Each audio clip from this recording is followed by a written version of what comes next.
चाहिए कि मालिक तूने मनुष्य बनाया, इतना सुंदर जीवन दिया, इतने अच्छे संजोग जोड़े, हे भगवान आपको बार बार प्रणाम है।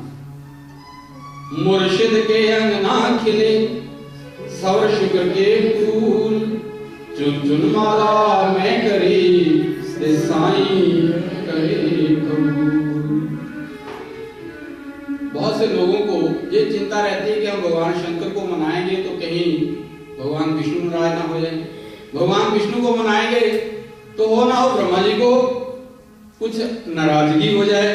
तो ये सारे मन के क्लेश दूर करने के लिए भगवान ने एक रूप ऐसा धारण किया जिसमें ब्रह्मा विष्णु और शिव तीनों की, और हम हर गुरुवार को यहाँ पर उनकी पूजा किया करते हैं। दत्तात्रेयं महात्मानं वरदं भक्तवत्सलं प्रपन्नार्तिहरं वन्दे स्मर्तिगामी समामवतु। स्मरण करिए, वो अपने आप आपके जीवन में आ जाएंगे। स्मरण मात्र से ही वो हमारे जीवन में संसरण करना शुरू कर जाते हैं। स्मरण करिए, और हम हर बार जब स्मरण शब्द में आते हैं तो एक हमें भाव याद आता है कि हम जीवन में कई बार हारने लगते हैं, बिखरने लगते हैं, जीते जी मरने लगते हैं। ये जो समय समय पर मरण होता है, इसको मिटाने के लिए स्मरण करिए। जितना स्मरण होगा, ये हमारे अंदर की कर्मशता धुल जाएगी और हमें हर पल जीने की एक विधा अपने ही आप अंदर प्रकट होने लग जाएगी। तो स्मरण करिए, और जब स्मरण करेंगे तो वो संसरण करेंगे और आपके जीवन में आ जाएंगे। वंदे बोधमयं नित्यं गुरुं शंकर रूपिणं जमाश्रितो हि वक्रोऽपि चंद्र सर्वत्र वंद्यते। देवादिदेव महादेव, जिनके मस्तक के ऊपर दो वस्तुएं बहुत ही शोभा देती हैं, कौन कौन सी बोला? भगवान शंकर के जटाजूट में क्या है? गंगा है, और उनके माथे पे चंदा है। ये चंदा और गंगा ये हमें क्या प्रेरणा देती है कि आदमी को हर हाल में अपने आप को शांत रखना चाहिए। ये चांद हमें सिखाता है, शीतलता का प्रतीक है।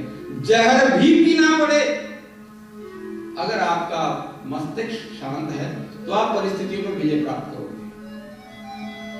और अगर कैसी भी परिस्थिति हो, परंतु अगर आपके सिर पे ज्ञान की गंगा बह रही है तो आप बात बात पर अपने आप को दुखी नहीं करोगे।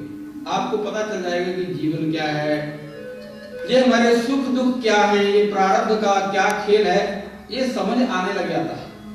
इसलिए ज्ञान होना चाहिए, साथ में चांद से हमें शीतलता का एक संदेश मिलता है कि शीतल भी रहो और ज्ञान संपन्न भी रहो। तो भगवान शंकर, जिनके माथे पे चंदा और गंगा है, हम प्रणाम कर रहे हैं। केवल भगवान शंकर को ही नहीं, मानस में जब गोस्वामी जी ने वंदना की है तो दूसरे श्लोक में उन्होंने भवानी शंकर को याद किया। भवानी शंकरौ वंदे श्रद्धा विश्वास रूपिणौ याभ्यां विना न पश्यन्ति सिद्धा स्वान्तस्थमीश्वरम्। दो चार किताबें पढ़ के कभी कभी लगने लगता है कि हम विद्वान हो गए, इधर उधर से कुछ इकट्ठा कर लिया तो लगने लगता है कि हमारे पास कुछ हो गया, परंतु बहुत कम है यार, बहुत कम है। ये ज्ञान का संसार तो इतना बड़ा है, इतना समुद्र है कि हमारे पास एक कण भी हो तो भी हम अपने आप को धन्य माने। पर मान लीजिए कि हमें सारा ही ज्ञान हो जाए, फिर भी अगर भगवान शंकर और प्रांबा पार्वती कृपा ना करें तो अंदर बैठे उस परम ब्रह्म से साक्षात्कार कभी नहीं हो सकता। अगर अपने अंतःकरण में उस परम परमेश्वर को आपने देखना है तो श्रद्धा रूप पार्वती जी को और विश्वास रूप भगवान शंकर को स्मरण करिए। और वो हैं कैसे? वागर्थ संपृक्तौ वागर्थ प्रतिपत्ते जगतः पितरौ वंदे पार्वती परमेश्वर। शक्तिमान सदा शक्ति के साथ शोभा देते हैं और शक्ति भी अनेक रूपों में पूजी जाती है। जब वो आदि शक्ति भगवान विष्णु के साथ पूजी जाती है तो हम उन्हें क्या कहते हैं? भगवान विष्णु के साथ वो शक्ति है, क्या नाम है उसका? बोलते क्यों नहीं? लक्ष्मी, महालक्ष्मी। और वही सत्ता जब वो परम ब्रह्म परमेश्वर शिव के रूप में पूजे जाते हैं तो भवानी, मृडानी, रुद्राणी के रूप में पूजी जाती है। संसार की सृष्टि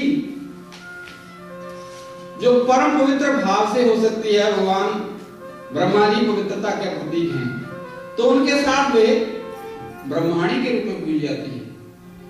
तो एक ही शक्ति अनेक रूपों में पूजी जाती है, क्योंकि शक्तिमान भी एक है और शक्ति भी एक है, परंतु रूप उनके अलग अलग है।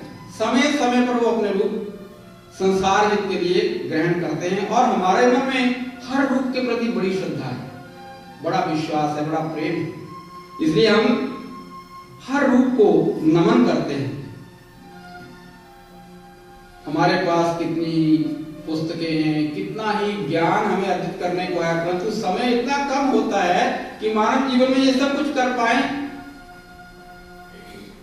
हो सकता है संभव ना, क्योंकि मनुष्य का जीवन इतना छोटा है और ये भाग्यमय, ये ज्ञान का जगत इतना बड़ा है कि कैसे वो केवल हिंदुओं के नहीं और कई धर्म, जहां कहीं भी कहीं अच्छाई है, जहां कहीं भी कोई अच्छा तत्व है, हम उस सब को प्राप्त करने का यत्न करें।